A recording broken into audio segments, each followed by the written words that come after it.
Charlie Cox's Matt Murdock is back in a fresh look for Daredevil Born Again, making his return to the Marvel Cinematic Universe. He's set to play a big role in the MCU, starring in the upcoming Daredevil Born Again TV show. Marvel Studios has been working on the series for the past few months, getting it ready for Disney+. In this video, we offer a first look and share everything we know about Daredevil Born Again. Stay tuned until the end, where we'll also discuss how Jon Bernthal's Punisher will be different in the MCU's Daredevil series. First things first, during a recent Disney shareholders meeting via MCU Film News, a brief preview of Daredevil Born Again was shown. Even though the footage seems to be from the early stages, it features Charlie Cox back in action as Daredevil. Currently, there's no release date or window announced for when Daredevil Born Again will premiere on Disney+. This news comes just a day after new set photos showed Jon Bernthal's Punisher back in his old costume. Now let's talk about everything else we know about Daredevil Born Again. While it won't be a full continuation of Netflix's Daredevil series, Daredevil Born Again will be connected to the original, set several years later. Plot details are still under wraps, but a few new characters from Marvel Comics, including White Tiger and the villainous Muse, will appear. Although initially ordered for 18 episodes, the series is expected to have fewer episodes after a creative overhaul. The cast will feature several familiar faces from the original Netflix show. Besides Charlie Cox and Jon Bernthal, the series will include Vincent D'Onofrio as Kingpin, Deborah Ann Woll as Karen Page, and Eldon Henson as Foggy Nelson. Wilson Bethel will also return as Dex Poindexter, aka Bullseye, though it's unclear if he will be the main villain. Fans might have to wait until 2025 for the series to premiere on Disney+, but it promises to be worth the wait. With a stronger focus on Daredevil, the MCU will delve into one of the franchise's most successful corners from Netflix. Hopefully, as production wraps up, Marvel Studios will start marketing the series. We all know that Daredevil Born Again is officially bringing Jon Bernthal's Punisher back into the MCU. However, he might not be exactly the same as when we last saw him in Netflix's Defenders saga. The gun-toting vigilante's MCU debut has been highly anticipated and somewhat dreaded due to concerns about whether Marvel would tone down his violent nature. While Marvel Studios and Jon Bernthal seem committed to staying true to the Punisher's core character, it's reasonable to expect some changes to make him fit better with the tone and scope of the Marvel Cinematic Universe. Bernthal's Punisher first appeared in Netflix's Defenders saga, debuting in the second season of Daredevil. Although Frank Castle didn't appear in the crossover miniseries The Defenders, he played a significant role in Netflix's Marvel shows, starring in his own series, The Punisher, for 2 seasons. The Punisher was some of Marvel's goriest and most violent content to date. Despite this, Bernthal's portrayal of Frank Castle is widely regarded as capturing the essence of the character well, a feat the MCU aims to replicate with his return in Daredevil Born Again. First up, the Punisher's logo might look a little different in the MCU. When the Punisher returns in Daredevil's new MCU show, he might be sporting a different emblem than before. For decades, the Punisher has been known for the white skull on his body armor, designed to intimidate his enemies. However, since the Punisher series ended, this iconic symbol has been adopted by some real-world movements to promote ultra-violent agendas. Because of this, the Punisher may have to adopt a new emblem in his next appearance.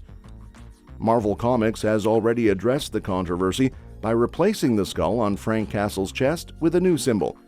The Punisher's updated logo resembles the Japanese demon known as Oni, which is often associated with warding off bad luck.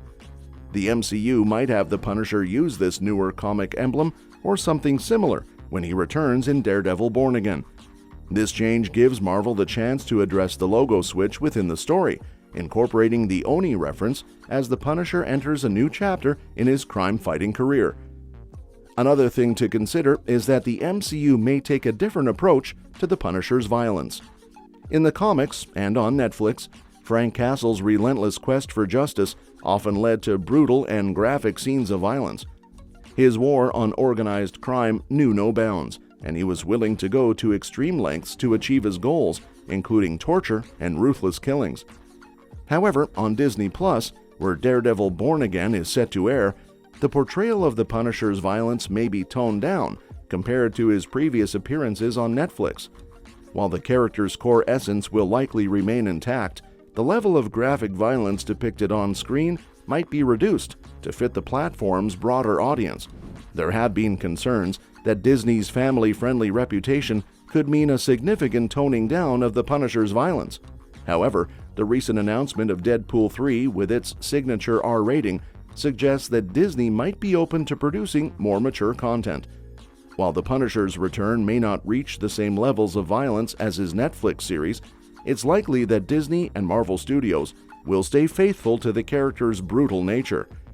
While worries about the Punisher's violence are valid, it's possible that the character's portrayal under Disney's banner won't be as dire as initially feared.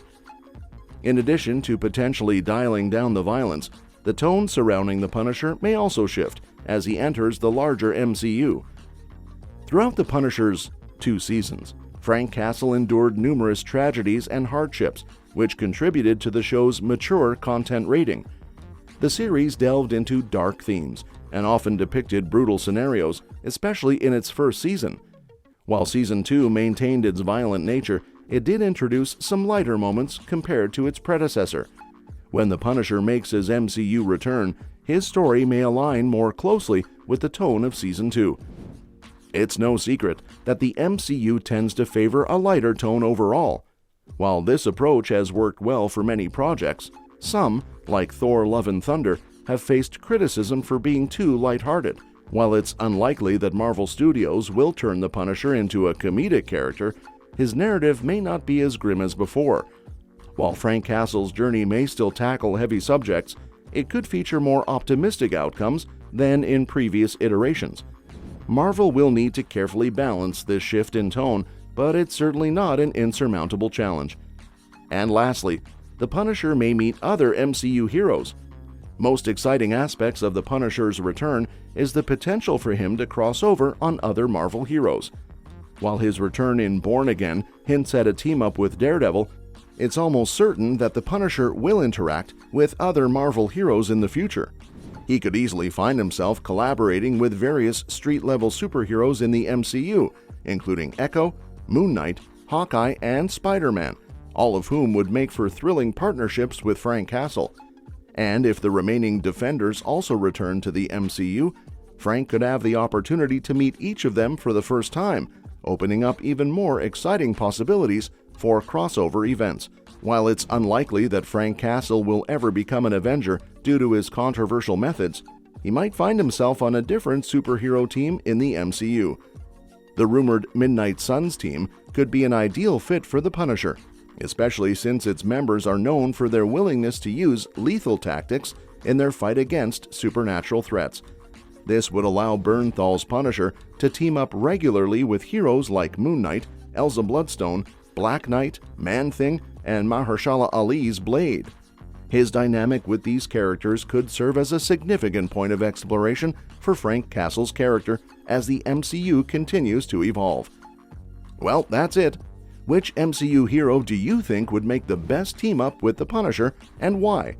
Share your thoughts in the comments below, and don't forget to like this video and subscribe to our channel for more exciting updates on upcoming movies.